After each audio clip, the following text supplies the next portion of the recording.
E aí, galera? Bom, vamos lá fazer aqui alguns comentários a respeito do informativo 761 do Superior Tribunal de Justiça, que trata de um assunto que já vem sendo discutido há muito tempo, na realidade, já desde a Constituição e posteriormente o pacote anticrime, né, que é uma lei de 2019, já tinha modificado aí, ou já tinha ratificado a ideia do sistema acusatório.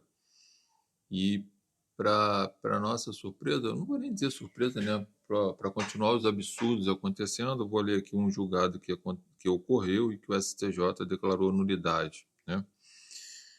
E aí a gente vai ver que a postura do magistrado é mais uma vez daquelas assim, sabe, que a gente para ficar pensando se efetivamente essas pessoas estão preparadas para exercer um cargo, né, de tanta responsabilidade, porque praticam atos que diz respeito à própria lei, geram prejuízo para as partes e gera prejuízo também para os cofres públicos, porque toda vez que se tem uma audiência e essa audiência é anulada, enfim, gente, é perda de dinheiro, perda de tempo, é instabilidade jurídica, social, é todo um problema cheio de consequências e que a gente não vê esses magistrados serem punidos, né? O que é lamentável. Mas olha só, trata-se de um recurso especial. O relator é o ministro Sebastião Reis Júnior, da sexta turma. O julgado foi no dia 13/12/2022. Recente, tá, gente? Então fala aqui, ó. Audiência de instrução. Ausência de membro do Ministério Público. Inquirição de testemunhas pelo juiz. Ofensa ao artigo 212 do CPP. Ou seja, foi marcada a audiência de instrução e julgamento. O Ministério Público não estava presente, através de seu promotor de justiça, e o juiz resolveu fazer a audiência e ele foi fazer as perguntas, né?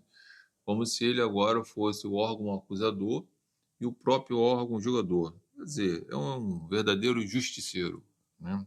Isso aqui no Brasil isso não funciona, pelo menos ainda de forma legal, né? E aí gera nulidade no processo. Vamos ver aqui o inteiro teor referente a isso aqui.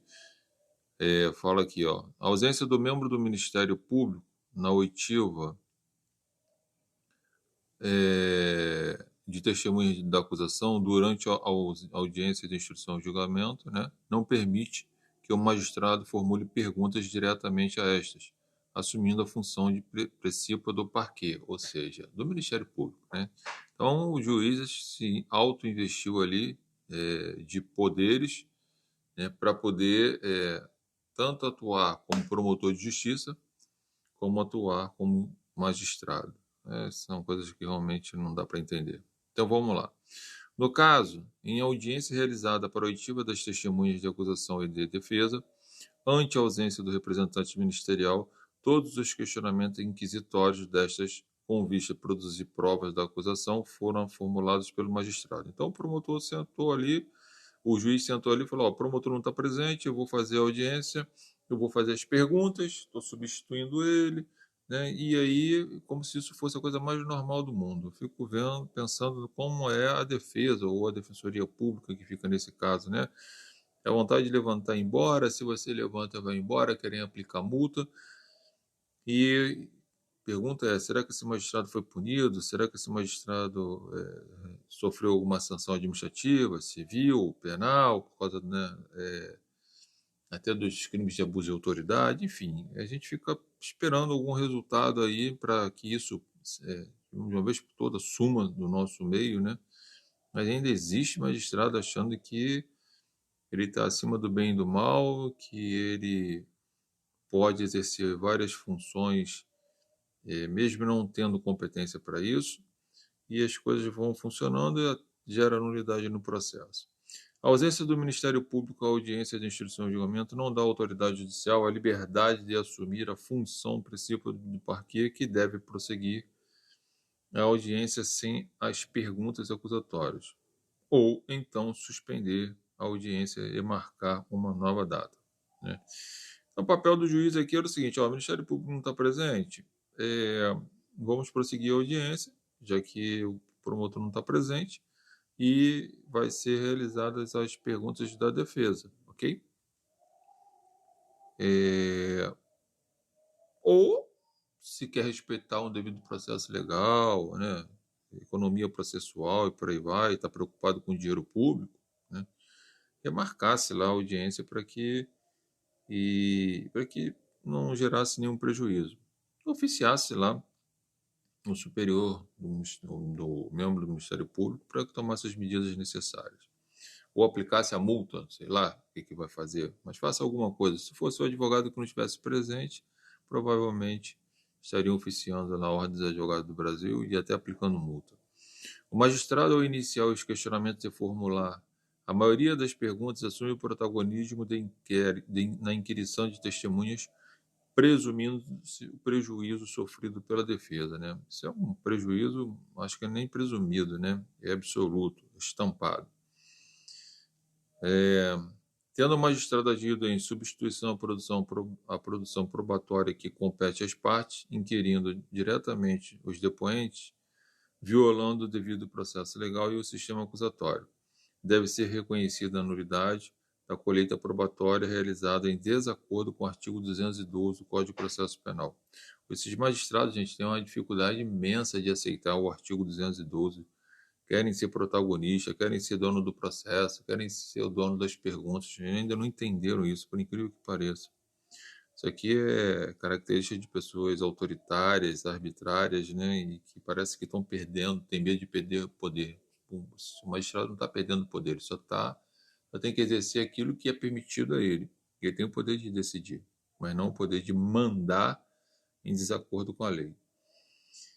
Então, em desacordo com o artigo 212 do Código de Processo Penal, bem como devem ser desentranhados e renovados os atos processuais contaminados, notadamente os interrogatórios dos réus, meio de defesa realizado ao final da instrução e as alegações finais que foram produzidas consoante os elementos probatórios. Então, gente, aqui, na realidade, a gente vê aqui um absurdo do juiz, né, que se diz responsável por presidir um ato, e preside um ato que é a audiência, quer dizer, que é a audiência que é composta de vários atos, mas desrespeita a lei.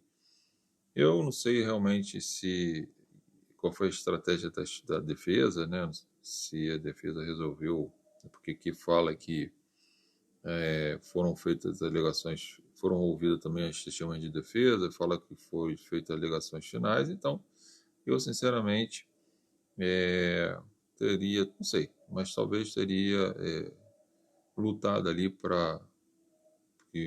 insistindo que o cliente iria ficar em silêncio, enfim, está uma desordem processual por causa do juiz. Mas, de repente, a outra parte teve uma estratégia diferente que a gente tem que respeitar. Inclusive, está trabalhando com a ideia de não ser acusado de gerar prejuízo, né? Também tem isso. Mas o que o acórdão aqui, né, menciona para a gente é que é mais uma demonstração das arbitrariedades praticadas por esses magistrados, né? E volto a repetir, não querem reconhecer, né, o artigo 212, a sua redação nova, que já não é tão nova assim. Parece que tem medo, ou receio, ou recalque, não sei qual é o nome para isso, de que estão perdendo poder e querem exercer um poder de forma absoluta quando a lei determina limites para eles. E mais, né, exercendo uma função que não é sua, que seria do órgão do Ministério Público. Então, fica aqui uma decisão, uma demonstrada que o STJ, eu venho falando isso, é um tribunal que tem se posicionado muito contra as ilegalidades dos tribunais de justiça, dos magistrados de primeira instância, porque às vezes até os desembargadores têm cometido erros grossos, gravíssimos, e o STJ e o STF têm corrigido isso. É lamentável porque isso aqui tem que parar no STJ, é uma coisa tão simples, né, que notória que seria uma nulidade, e o juiz infringe, né, dessa forma. Espero eu que alguém tenha oficiado o Conselho Nacional de Justiça, né, o Conselho da Magistratura, para ver se consegue, de uma vez por todas, aplicar uma sanção a esse magistrado para ele poder respeitar a lei. Então, fica aqui essas informações para vocês para vocês depois fazerem uma leitura com calma, enfim, refletir. Lembre-se, nós temos um sistema acusatório no nosso país, em regra o órgão acusador é o Ministério Público, em regra porque se ele não fizer o trabalho dele, pode ter ação penal, né, privada subsidiária da pública, mas a regra é que o órgão competente é o Ministério Público, ok? E temos aqui também um sistema acusatório em que figura lá o órgão acusador, o magistrado para julgar e não para ficar colhendo provas, já que ele não é o órgão acusador, e a defesa para exercer o seu mistério perante ao Estado, ok? Então fica essas informações aí para vocês. Grande abraço para todos aí, bons estudos.